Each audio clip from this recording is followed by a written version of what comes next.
end of the year, and that only means one thing, everyone. Welcome to CRTV. My horrible voice accepted. But thanks all for joining us because we are about to announce the winners of the 2023 Enterprise Awards from Constellation Research. Listen, here's how we select these. These are really all up to us, so we're missing Ray, but we nominate, we debate, we argue. There might be some horse trading involved. I can't tell, but it's based on primarily feedback from our Constellation Executive Network, our research, and everything that we're hearing in the market. And that's where we come up with our annual Enterprise Awards. So let's get started right up at the very top. For Best Enterprise Software Vendor of the Year. This one kind of was the obvious one because, as Larry has pointed out many times so far, it's kind of been the year of generative AI. So who else is going to take this very top spot but Microsoft?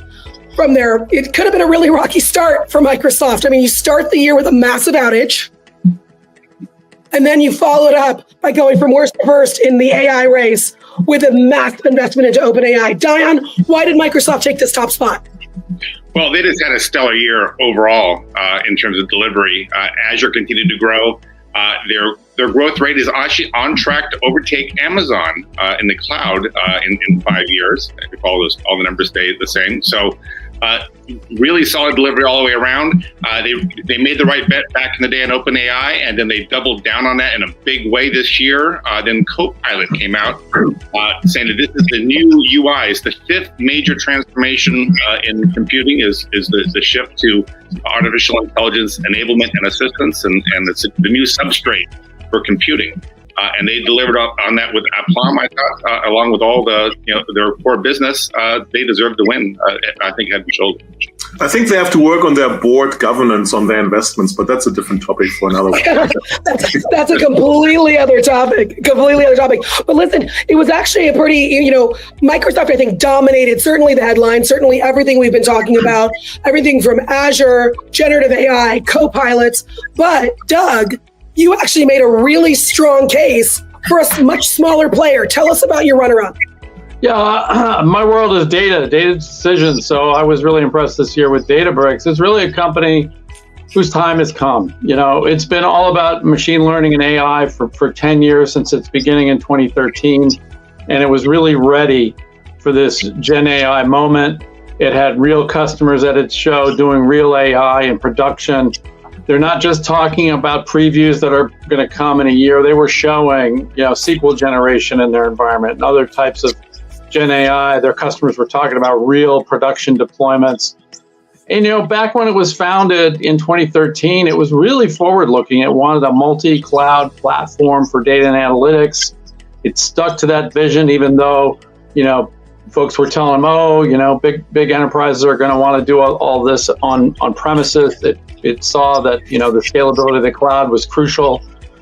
They've moved into data warehousing as well as AI, machine learning, data engineering.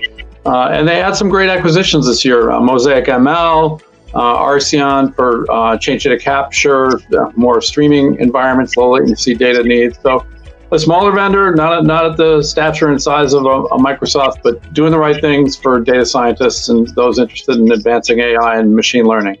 Awesome. This brings us to our next category. That's CEO. And I'm going to take this one, guys.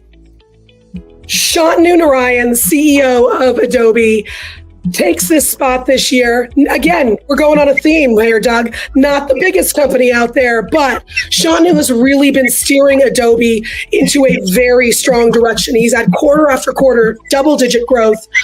They really have not missed the mark when it comes to not only revenue and growth, but profitability. They've got really strong cash flow. They've been really strong when it comes to keeping down that debt and making sure that they're really leading by example, using their own tools, using their own solutions, and quite frankly, drinking their own champagne when it comes to whether it's their marketing, when it comes to product rollouts. This year saw the introduction of probably one of the strongest generative AI models when it comes to image and text image generation in the suite of models known as Firefly. You can do all the comparisons you want, but in my opinion, that Firefly image model 2 is the best one out there. It's really allowing creativity to flow no matter who is asking for it. A lot of people talk about the democratization of that citizen creator. Adobe really took that to heart this year by introducing a lot of really interesting free level tools, like a very powerful Adobe Creative Cloud Express. So in Adobe Express, this really is anyone can download it. I probably think that I use it on my phone, maybe like every week. But those generative AI tools are also available in those free solutions. So they're not just saving the good stuff for those subscribing clients. But really, if you look at Shantanu's leadership, it really goes back to when he first joined Adobe, and in those first several years after leaving Apple, Shantanu really was the architect of a lot of main acquisitions, starting with Omniture. So, bringing analytics into this world of creativity and marketing. And really in the past few years, he's really proven to be kind of that calm, steadying voice. A lot of times when Adobe could have shifted too fast to follow kind of something that was shiny. The introduction of Firefly was intentional. It was based on a lot of ethics and the commercial and viability of generative AI content rather than the cool factor. So the images and the content that's created by the Firefly models was really vetted to be safe. But he also insisted that the creators in this creator economy be compensated for the art that they are creating within these generative AI models. So he's really looking at all of those solutions and bringing a whole lot of profitability to Adobe. So congratulations to Shantanu for being named Constellation's CEO of the Year. Next up for our next award is going to be Best Enterprise Services Vendor. Dion, who took the top spot this year? Well, drum roll, it was Persistent. The well-known global brand is not a tier one system integrator, but they've been leading digital transformation projects around the world and helping companies grow and be successful with digital. But they've been stuck in an S-curve for many years. And finally, their founder and chairman realized they had to do something different. He made the right move, and he appointed a new executive with real experience, Andy Kalra, and that got them out of gear into high gear, and they were stagnating around 500 million in revenue, and now in 2023 they crossed the 1 billion mark. So it's a great example of an organization that is headed up for the big leagues, and so they won this year. Yeah, and remarkable is that Persistent is not doing what many system integrators do lots of different small businesses, which then don't really take off, but really focusing on core capabilities and core industries, and making it to 1 billion is remarkable. So congratulations to them. Definitely a fast rise for them. Awesome, guys. So on the other end of that, we've got those little guys that are just starting up, right? Maybe a lot of them didn't have a lot of focus, but there was certainly a theme in our category for Best Enterprise Startup. But one rose to the top pretty quickly, and it might not be who you think. Andy, who took this category for Best Enterprise Software Startup for 2023? This is actually a tough choice, because if you look at it, when it comes to and the enterprise startup, AI seemed to rule the category, particularly generative AI seemed to rule the category across the board. So it was a tough choice looking at so many companies and who could win this. But there was one that stood out because they seem to make a difference. Proof is in the pudding that they just got funded Series D at $235 million at a $4.5 billion valuation. They have tie-ups with Salesforce, Google, Amazon, NVIDIA, AMD, IBM. You can think of anybody. Pretty much they are connecting with them, right? The winner is Hugging Face. So why did they win? When it comes to model repositories, there is no place like Hugging Face. Almost every company in the AI race has partnered with Hugging Face. The only other company I can think of everybody wants to partner with is NVIDIA. They have become a one-stop shop, they being Hugging Face. One-stop shop for public model repository, data set, spaces, playgrounds for people to build it, run it, and the AI community hangout. And more importantly, they have the leaderboard that lists all the open sources. You can even, if you have your own custom model, you can actually submit, they can evaluate it. And more importantly, it's not a black box. It's like very open. You could submit your model, they'll fairly openly evaluate. And, with no skin in the game, because they're partnering with everybody, they could tell you which one is the leader. And then obviously almost everybody goes there to check who is the winner, from Falcon to Llama to other top performing models. So basically the shift from a specific model, whether it's, one model fits all model winning it, when you move to the model marketplace, Hugging Face in a position to win it all. Offering the enterprise model marketplace is a very winning strategy. They are the only one who's doing it. So therefore, they are the winner for this year. I think the remarkable thing here is that we picked the marketplace over the specialized parts, right? The runners up are Anthropic, Cohere, and who was the third one? Anthropic. Thank you. Right, so also specific model, and enterprise want to have portability and want to have choice. So it's very clear that the marketplace with Hugging Face should win. So congratulations. This brings us to our next category, best partnership. Now, everyone loves a good partnership story, right? We all want to hear them. We've had some wacky ones this year. We're going to talk about that in a second. But Andy, who was the top partner of 2023? See, unlike the other category, which is the startup, this is not even a fair game. There was not even many can compete against this company. Can you all guess one AI vendor conference keynote where Jensen Huang was not on stage?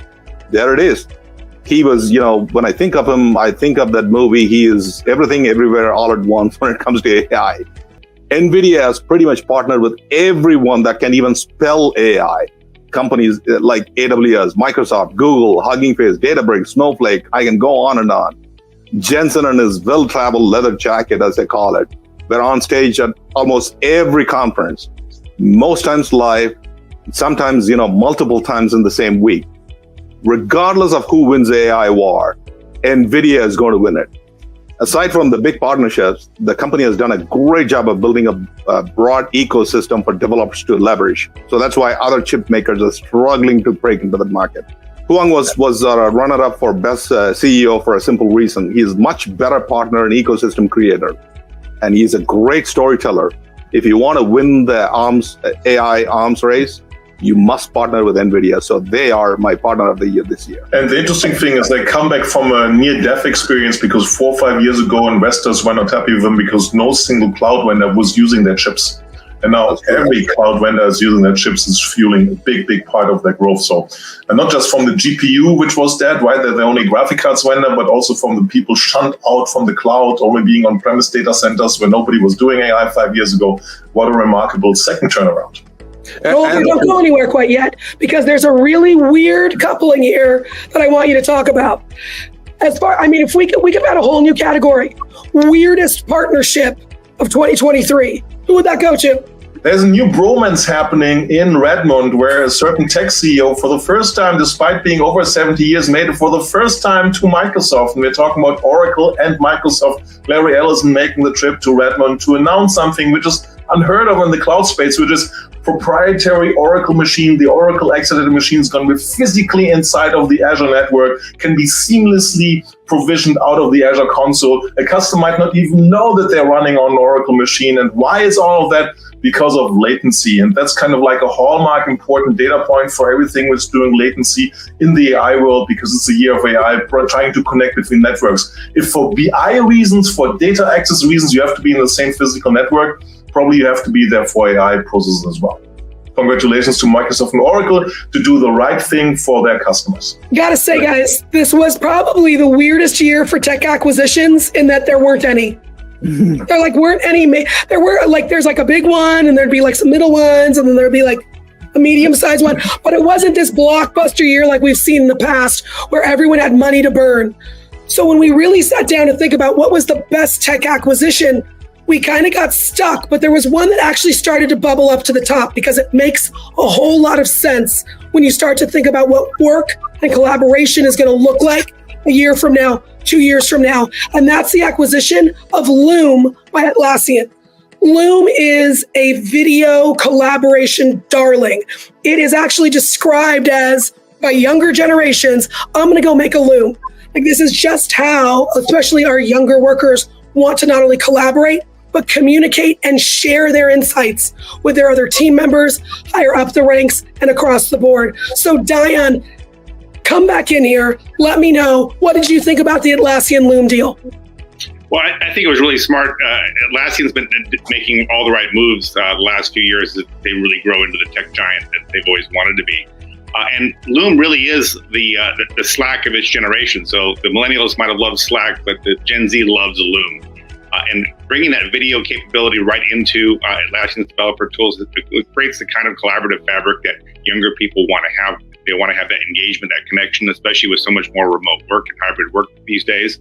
I thought it was a smart pickup and a clear win, and I think the market agrees. They pick up a lot of really good tech, but they also pick up a really interesting market. So Loom has a lot of really strong integrations with Jira already. So you're going to see a customer base where when you're talking about land and expand, this is a pretty intoxicating space to go look at, especially if you had Loom customers who hadn't really selected a project management tool yet. So interesting aspects in that as well. Holger, you got a dog in the future of work fight. What do you see as this integration of asynchronous video into these collaboration spaces? Is this going to be a win? Yeah, it's going to be a win. It's going to probably redefine, given the popularity of Jira, on the way how knowledge is being transferred and information is going to be dispersed inside of the developer community, and even predominantly in the non-developer and the low-code, no-code developer community. So very smart move by the folks at Atlassian. There's always a best, but there's always a worst. And this year's worst actually involved a little bit of a hot potato that's been passed around to a couple of different firms, but it got picked up by none other than Blackstone. Diane, can you share a little bit more about Blackstone picking up Cvent and why we named it the worst tech acquisition of the year? Well, I mean, it's interesting how we see these older solutions being traded around and private equity is trying to pump them up. We've seen how event management firms during the pandemic, there was a huge wave of innovation around creating newer, more modern platforms, and I think the industry really benefited from that. But Cvent really didn't pick that up, and so we've done our analysis on this. We've talked about this behind the scenes. It seems very difficult to see how they're going to whip up the value and pump this up to really get what they paid for out of it. They have not been profitable for a while. They're not a darling of that industry anymore, and so I think it's they'll have to do a Hail Mary to get their money out of it. Anyway, this was our vote for this year. Yeah, this one was a real big one, especially since you start to see things like, okay, everyone's muscle memory back to event management really went back pre-pandemic to like, we're going to go and host events the way we used to. All of that innovation that happened in that time period, even around hybrid events, kind of got lost in a lot of spaces. Cvent had an opportunity to step into that space and really lead the way forward. I just haven't seen them do that. The interesting thing on the Blackstone side, if you start to think who else is in their portfolio, they're either going to have to really kick some butt at Cvent and really get those innovation engines started again, or they're going to have to think about recreating an entire category. Like, is it time for them to maybe, I don't know, little IDG Cvent action? We don't know. Who knows what happens? But as far as pickups, this is going to be a really tough one to recover from. But I got a question for another one of our friends here on the screen. Something funny happened this year. Yes, there's a best, and yes, there's a worst. But I think for the first time, we had an acquisition appear on both lists as a runner-up. And it was the acquisition of Splunk by Cisco. Andy Thurai, advocate for this being the best. I got to hear your reaction to this also being on the worst list, man. Yeah, my vote is this has to be in the best list. I think it made it as a runner-up. But, the Cisco has been trying to break into that observability space, which is a huge potential. I mean, monumental, almost like an AI level potential. And they did a AppD acquisition. They had a couple of smaller acquisitions, but it never panned out the way they wanted it to be. So they, put down a large sum, $28 billion to acquire that. So right off the bat, to the bottom line, their top line revenues, Splunk is going to add a $4 billion right off the bat. But are you telling us that $28 billion And then observability alone is worth $28 billion. Way more than that. Way more than that. If you were to look at the companies that are getting funded, there are companies that has barely any revenue or unicorns now in the observability space. So the market is huge. So who thought this needed to be on the worst list? Larry, you're itching. You're itching to say something, Larry. Why was this the worst? Come on, man. All right. Here's the deal. Day of the announcement, it's always great. They give you synergies, blah, blah, blah, total addressable market. It's all PowerPoint ware. And then they go to integrate. And then you lose half the talent. And then you screw it up. And then you put in different management. And then blah, blah, blah, blah, blah. So, not feeling it. I mean, Cisco is great at tuck-in acquisitions. This is too big to be a tuck-in acquisition. So, not sure I'm feeling it. I mean, there might be some security mojo in the future, but I just think by the time they're done integrating, whoever's competing with them is going to run circles around them. Well, and when you compare the culture clash between Cisco, which is a very straight-laced traditional organization nowadays, and Splunk, which we've done work with them over the years, they're the cool company. I just don't see that the mix being there. Integration is going to be difficult, and the networking people at Cisco aren't going to care that much about observability to really take Splunk to where it could go. That's my concern. It's going to be a tough road ahead. We'll see where it lands. Who knows? Maybe they land on a completely different category next year, Andy. Then you can keep talking about that observability was the key to this. We'll see. Yeah, I was going to say that. Let's wait a year and see what happens. Let's see next year. Good. We'll be back here next year, and I'll be laughing. We'll all be laughing. And yourself? As much as it was hard to find a really great acquisition for this year, it was almost impossible to find a great IPO. And I think we all asked whatever AI of choice what the biggest IPOs were this year. But Olger, literally one stood out because it was the one. Yeah, one stood out. Yeah, and it was the pride of the UK, the European chip manufacturing industry, a design company with ARM. And it was kind of related to another company we talked about a lot because the regulators vetoed the acquisition of ARM by NVIDIA, and who knows how big NVIDIA would have been if that would have been approved, right? SoftBank, the owner of ARM, went to say, okay, we go the public route, which created an interesting stock market debate between the UK government trying to keep in the UK, lobbying for dual listing. Changes in the UK government then allowed SoftBank to fully go in the US. ARM was listed in NASDAQ, was the biggest IPO of this year. Traded up, traded down. Now, the check today, $10 up over the IPO price. So overall, a good success.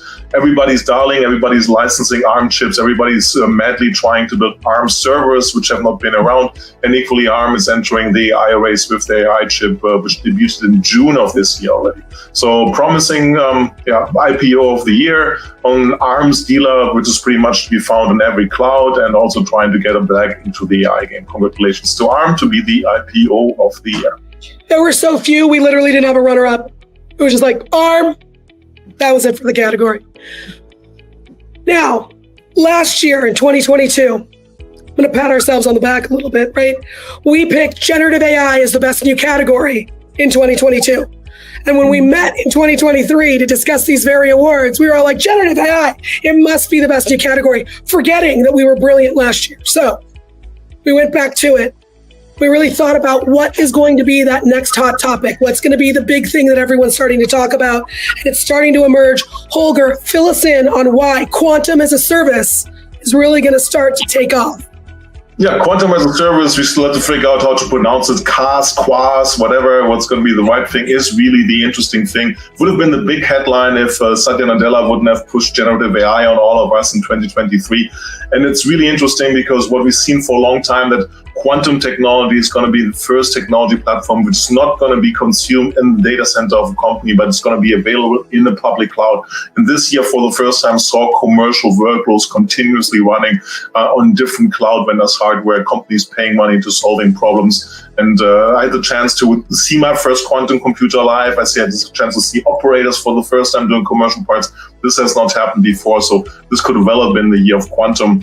The important thing is it's available. It has to be available in the cloud, and there's a lot of conventional compute which has to happen around that to prepare data, to provide the data, to have it available, because quantum qubits are not stable, so things have to be provided fast and taken out there fast. Many of the things can be simulated before. There's a big push to run quantum simulations on conventional hardware systems. These are all things to reduce the load on the still not so powerful quantum systems that are out there. That's a new category. It has all the qualities of a service. It's pay as you go. You don't pay if you don't use it. If you use it, you pay more for it, according with the old infrastructure around it. And this being 2023, of course, all the infrastructure around it has to be serverless, so it can scale up, scale down from a complexity perspective as well as from a commercial perspective. So while generative AI was not the category, it was not left out, because there is an important runner-up that I think we all agreed deserved a little more attention. Dion, we're talking next generation co-pilots. They are everywhere. They are indeed. And I took briefings all year long. Everyone has added some sort of AI assistant to their platform, to the extent that when I surveyed CIOs mid-year, 22% of them were blocking those because they don't know where their company's IP is going. So our challenges with them, but the promise is there, which is basically, what if we can tap into these large language models that have the whole knowledge of the world, and maybe some other models internally inside our organizations that have been built out of our enterprise data? We can now supply workers with everything that the world knows and our organization knows in one simple interface, and help them do their daily work, answer questions, make decisions. And we saw Microsoft positioning it, as we saw earlier in the show, as the fifth wave of computing. And so co-pilots were a worthy runner-up, and I was glad to see them included in something that we should all be tracking very closely as our computing interfaces are about to change. Yeah, and whether it's called a co-pilot or not, get set to see natural language query options pervasively. Yeah, they're going to be everywhere. They're going to be everywhere. So now that we've talked about all the products, we've talked about the companies, we talked about the startups, we talked about their CEOs, let's talk about my favorite space, Enterprise Software Marketing of the Year. Listen, the winner is kind of clear cut, and it's not just because they did a massive buyout that literally loomed over the Las Vegas Strip during AWS, but Enterprise Marketer of the Year and Marketing of the Year goes to Google Cloud. Google Cloud has really had a very consistent drumbeat throughout the year. They've really looked at the demand gen. They've looked at their thought leadership. They've looked at that consistent content. They're talking about out with the old, in with the new. They are for sure focusing on what that new message is, not just looking at, hey, you should be in the cloud, but really asking people to think about the cost, the reliability, and the trust of access, especially when it starts to come to AI. That message has been very consistent through the year. It's shown up in lots of different places: advertising, website, content, webinars. No matter where you look, that message of we have to think about something new, and Google Cloud is that new. It's the new way to do cloud, has become a very, very strong message.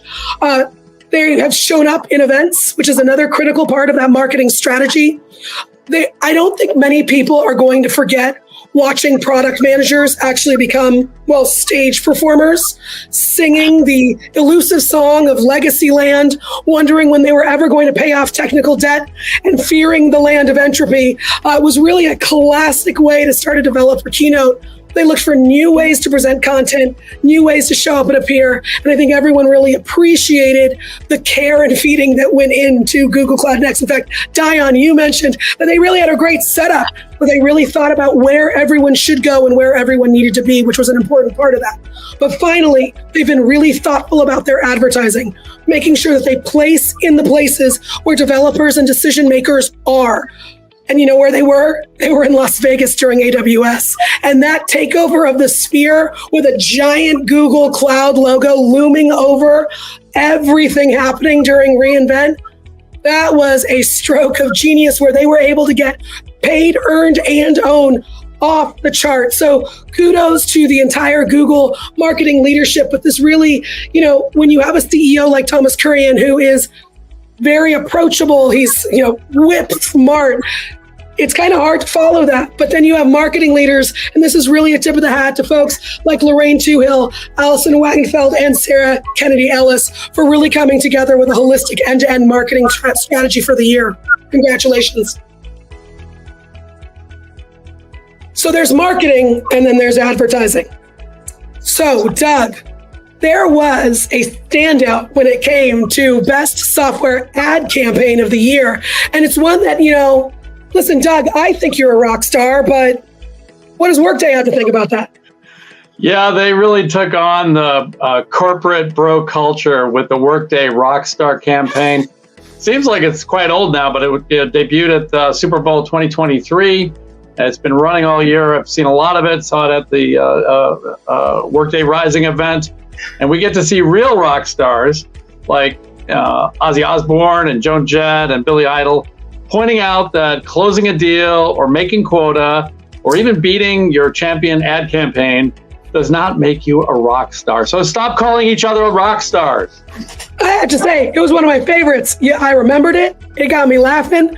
And, Workday does not fit into my coverage sphere, but gosh, it made me pay attention to them. So congratulations to them. Yeah, and the interesting thing was quickly saying that on HR professionals are seldom related to as stars, right?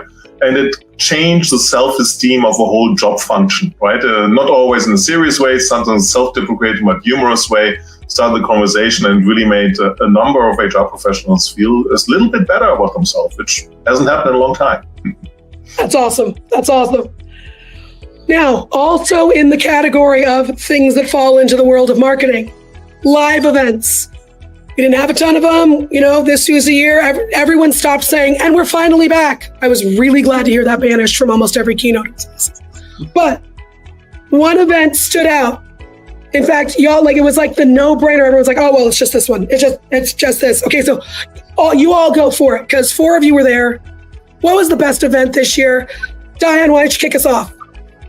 Doug wanted to shout it. Go, Doug, shout it. Do it. reInvent. Hey, it's really the largest and most anticipated show of the year now. Huge cross-section of vendors. Closes the year, so kind of keeps in your mind from November to February when the shows kick up again. Diane? No, I was just going to say, it's as Ray noted, it's the new Convex. If you want to see what's going on in cloud, everyone's going to be there. Everyone who's anybody. And so it's almost become the new dream course in that regard. Very well produced. I think very well laid out from an event perspective. So that means a lot when these events are so huge. The only way to see anything is when they're well organized. And so I really enjoyed it, and some of the keynotes especially were very well orchestrated. I think reInvent has actually helped create some of this momentum of shows moving to Vegas and out of San Francisco in particular. Yeah. And I mean, the interesting thing is being a veteran of the 11th one, right? The first one was 3,000 people, filled in half of the Venetian, right? So there was 2 AR people, 1 AR person actually on the team, Steve Marsbrook. So, and then seeing it bounce back, because this reInvent was as big as 2019 or whatever it was, or 2020, the before COVID, or 2019, the before COVID edition. And if you think about measurement that, and I love my friends at Salesforce who always say so many people attending and so on, but literally from the south side of the Mandalay Bay Convention Center all the way to the end of Angkor, that's 3.1 miles, right? Where there was reInvent happening, buses going up river. And I would say it's different than Comdex. It's like the older VMware, where people would show up there because everybody was using it. But even the people who didn't use VMware would show up at VMware in San Francisco. Now even people who are not using AWS are there because all the IT decision makers, all the CIOs, all the CTOs, all the developers are there. So it's a must industry event for cross categories in the space. So congratulations to AWS to bring it back to pre-COVID levels. Doug, you also had another favorite. What was your favorite? Okay, back to Databricks. Yeah, the Data and AI Summit. It was in June. It was back to back with another big data-oriented event I won't mention, but it kind of blew it away. 17,000 plus, a huge buzz. I'm talking about Databricks Data and AI Summit. It's a long-running show. I remember attending them back in Boston and New York, in the teens. And, what really stood out is, again, the real customers doing real AI in production. So JP Morgan Chase, JetBlue, Rivian, dynamic and very interesting companies showing what they're really doing that's in production now, not talking about a preview feature that may not even be GA next year. I mean, a really great show. Hey, Andy, was AWS top for you, or did you have another one? No, AWS is top for. Well, I could go with Databricks too, but AWS is killed it. I mean, back to back, I think it is the week before that or 10 days before that was F1. And cab drivers and Uber drivers, they were asking, what is this event? It says another F1 in town. It's become the tech mega show. It's huge. Love Impressive. And it's well organized too. Awesome. Okay. Last category. It's probably the one that we have the most fun talking about, because it's the biggest tech flop of the year. And we had a winner here. And then I came in with a last minute change, because at the end of the day, the big stinker of the year has to be, what in the hell has happened to legacy social media? It has been the biggest stinker. I mean, X to Twitter, whatever the heck we're calling it, flop.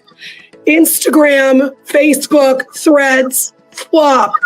You're getting sued every which way. TikTok is both an emotional, mental, and security threat. I mean, we pretty much got everything blowing up in every different direction, and there doesn't seem to be anyone putting their head up above water and saying, how can we fix this? You've got regulators now coming in. There are lawsuits popping up all over the place. Social media seems to be taking a giant nosedive. And where you can see that, where are the young users? You know, social media is kind of becoming this weird land of the old, where it's like, oh my God, my mom's posting on Facebook again.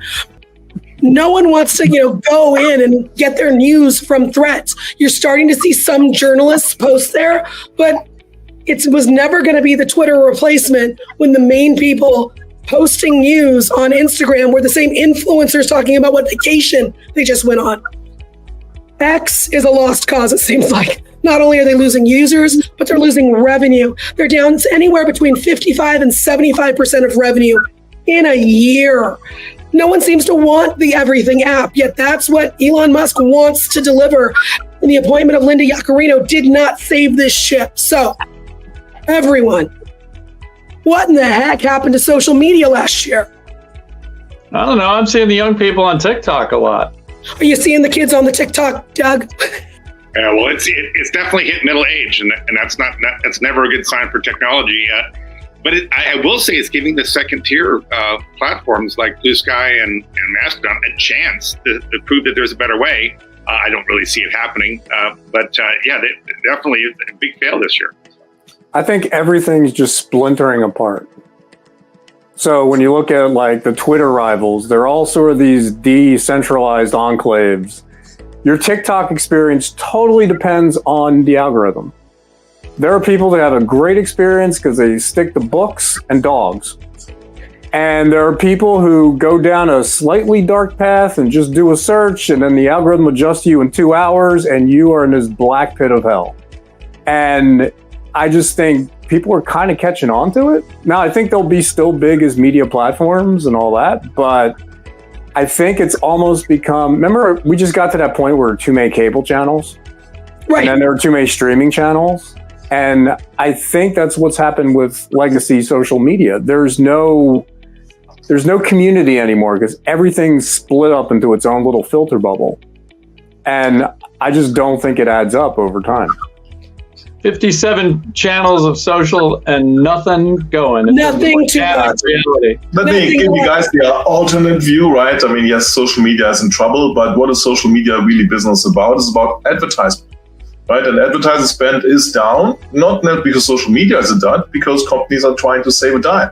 I think many people who walked away from X is not because of the X bad part or whatever. It's a good excuse to look virtuous and move away from a platform and save a buck or two, right? Which is a normal thing in a downturn.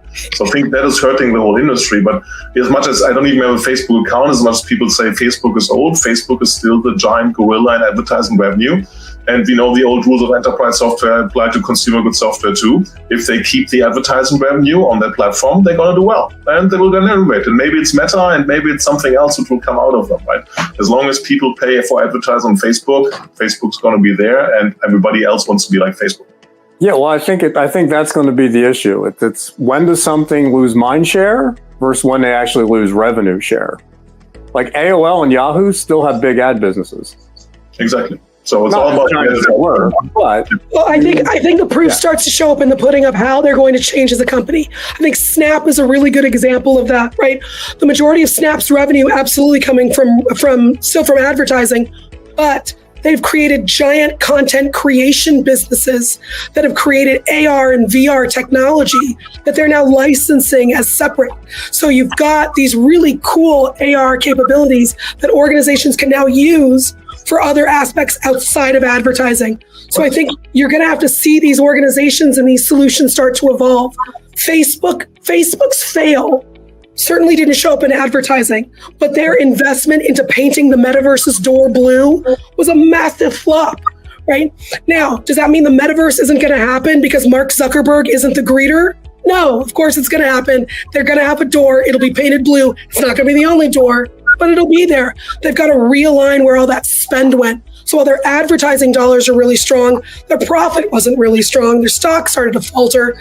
They're starting to come back, but social media as a whole kind of forgot that in this quest for advertising, you needed to have an audience to consume that advertising. And solutions like X decided that if you could just get someone to pay for it, or if you could get people to shout in a town square, clearly everyone's going to look at the billboard. Really didn't work for Times Square. Certainly not going to work for X.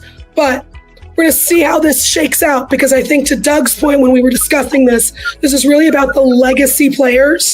And to Larry's point, we've now got a little breathing room for some of those, B, C, and D tier players to really shake things up in the next year. So who knows? Maybe this becomes a success. I don't necessarily think so, but it was certainly the big flop of 2023.